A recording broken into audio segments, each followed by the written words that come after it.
దూడల సిద్ధయ్య గౌడ్, మాజీ ఎంపీటీసీ చౌడారం మరిగడి, జనగామ జిల్లా కాంగ్రెస్ పార్టీ నాయకులుగా జనగామ నియోజకవర్గ ప్రజలందరికీ విజ్ఞప్తి చేస్తూ ఉన్నాను. గత సార్వత్రిక ఎన్నికలలో కాంగ్రెస్ పార్టీని ఆదరించి గౌరవనీయులు పిసిసి అధ్యక్షులు రేవంత్ రెడ్డి గారి సారథ్యంలో జనగామ జిల్లా కాంగ్రెస్ పార్టీ అధ్యక్షులు కొమ్మూరు ప్రతాప్ రెడ్డి గారి నాయకత్వంలో మరి జనగామ నియోజకవర్గంలో కాంగ్రెస్ పార్టీ అధిక మెజార్టీని రేపు రాబోయే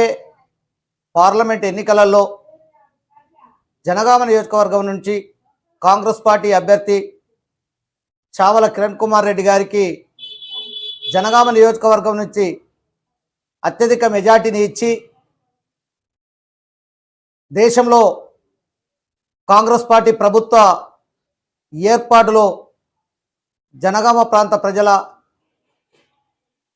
భాగస్వామ్యాన్ని ఉండేలా చూడాలని ప్రజలందరికీ విజ్ఞప్తి చేస్తూ ఉన్నాం. కేంద్రంలో గత 10 సంవత్సరాలుగా అధికారంలో ఉన్నటువంటి బీజేపీ నరేంద్ర మోడీ ప్రభుత్వం మరి పేద బడుగు బలహీన వర్గాలను, దళిత బీసీ వర్గాలను, అణగారిన వర్గాలన్నింటినీ అణగదొక్కుతూ ధనిక వర్గానికి కొమ్ము కాస్తూ దేశంలో నిరుద్యోగం పెరిగే విధంగా ప్రోత్సహిస్తూ పారిశ్రామికవేత్తలను మరి అందలాలు ఎక్కిస్తూ పేద బడుగు బలహీన వర్గాల కుటుంబాలకు ఎలాంటి చేయూతనివ్వకుండా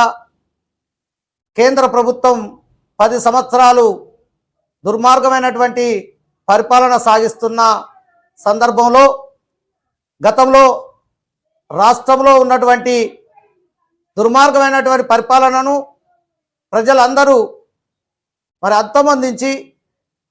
ఇందిరమ్మ రాజ్యం తీసుకురావడానికి ఏ విధంగానైతే కృషి చేసి రాష్ట్రంలో కాంగ్రెస్ ప్రభుత్వాన్ని తీసుకువచ్చారో అలాగే రేపు జరగబోయే పార్లమెంట్ ఎన్నికలలో పార్లమెంటు భువనగిరి నియోజకవర్గ అభ్యర్థి చావల కిరణ్ కుమార్ రెడ్డి గారిని అత్యధిక మెజార్టీతో గెలిపించి జనగామ నియోజకవర్గాన్ని జనగామ జిల్లా కాంగ్రెస్ పార్టీ అధ్యక్షులు కొమ్మూరు ప్రతాప్ రెడ్డి గారి నాయకత్వంలో అత్యధిక మెజార్టీని ఇచ్చి మన జనగామ ప్రాంతాన్ని అభివృద్ధి చేసుకోవడానికి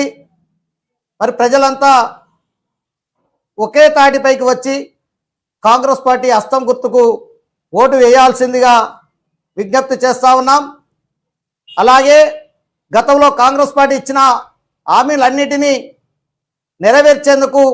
కాంగ్రెస్ పార్టీ ప్రభుత్వం శతవిధాల ప్రయత్నం చేస్తూ ఉంది. గత ప్రభుత్వం రాష్ట్రాన్ని దోపిడీ చేసి అప్రపాలు చేసిన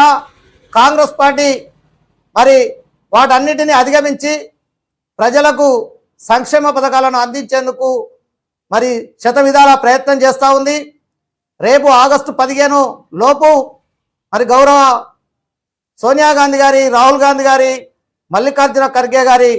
నాయకత్వంలో రాష్ట్ర ప్రభుత్వం దేశవ్యాప్తంగా కూడా కాంగ్రెస్ పార్టీ 2 లక్షల రుణమాఫీని మరి అందించేలా రైతన్నలకు శుభవార్త తెలియజేయడం జరిగింది. ఏది ఏమైనా ఎన్ని అడ్డంకులు వచ్చినా గత ప్రభుత్వం ఎన్ని అప్పులు చేసినా మరి వాటిని అధిగమిస్తూ ప్రజలకు ఇచ్చిన హామీలన్నిటినీ నెరవేర్చే శక్తి కాంగ్రెస్ పార్టీకి ఉంది. గత హామీలలో అన్నింటినీ దాదాపుగా పూర్తి చేసే ప్రయత్నం చేస్తూ ఉన్నారు. రైతన్నలందరికీ, నిరుద్యోగులందరికీ మరి ప్రతి ఒక్క యువతకు కేంద్రంలో ప్రభుత్వ అధికారంలోకి వస్తే గతంలో రాష్ట్రం మేనిఫెస్టోలో ఇచ్చిన 6 గ్యారెంటీలతో పాటు ఈరోజు కేంద్రంలో కాంగ్రెస్ పార్టీ అధికారంలోకి వస్తే 5 గ్యారెంటీలను మరి కేంద్ర కాంగ్రెస్ పార్టీ మేనిఫెస్టోలో పొందుపరచడం జరిగింది. వాటిని కూడా మరి ప్రజలందరికీ అందించేందుకు కాంగ్రెస్ పార్టీ అధికారంలోకి వస్తే మరి సోనియా గాంధీ, రాహుల్ గాంధీ గారి, మల్లికార్జున ఖర్గే గారి నాయకత్వంలో రాష్ట్రంలో గౌరవ ముఖ్యమంత్రి రేవంత్ రెడ్డి గారి నాయకత్వంలో మంత్రివర్గ సహకారంతో అలాగే జిల్లా కాంగ్రెస్ పార్టీ అధ్యక్షులు కొమ్మూరు ప్రతాప్ రెడ్డి గారి సహకారంతో మన ప్రాంతాన్ని కూడా అభివృద్ధి చేసుకోవాలనుకుంటే మనం ఖచ్చితంగా కాంగ్రెస్ పార్టీ భువనగిరి పార్లమెంట్ అభ్యర్థి చామర కిరణ్ కుమార్ రెడ్డి గారిని అత్యధిక మెజార్టీతో హస్తం గుర్తుకు ఓట్లు వేసి గెలిపించి మన ప్రాంతాన్ని అభివృద్ధి చేసుకునేదా దాంట్లో భాగంగా అందరూ ముందుకు రావాలని, అందరూ కాంగ్రెస్ పార్టీ పక్షాన నిలిచి దేశాన్ని, రాష్ట్రాన్ని కాపాడినట్లుగానే దేశాన్ని కూడా మరి బీజేపీ కబంధ హస్తాల నుంచి మరి తొలగించి కాంగ్రెస్ పార్టీ ఇందిరమ్మ రాజ్యాన్ని తీసుకురావడానికి ప్రజలు ముందుకు రావాలని, కాంగ్రెస్ పార్టీ హస్తం గుర్తుకు ఓటు వేసి అత్యధిక మెజార్టీతో మరి భువనగిరి పార్లమెంటు అభ్యర్థి చామల కిరణ్ కుమార్ రెడ్డి గారిని కొమ్మూరు ప్రతాప్ రెడ్డి గారి నాయకత్వంలో అత్యధిక ఓట్లు ఇచ్చి గెలిపించవలసిందిగా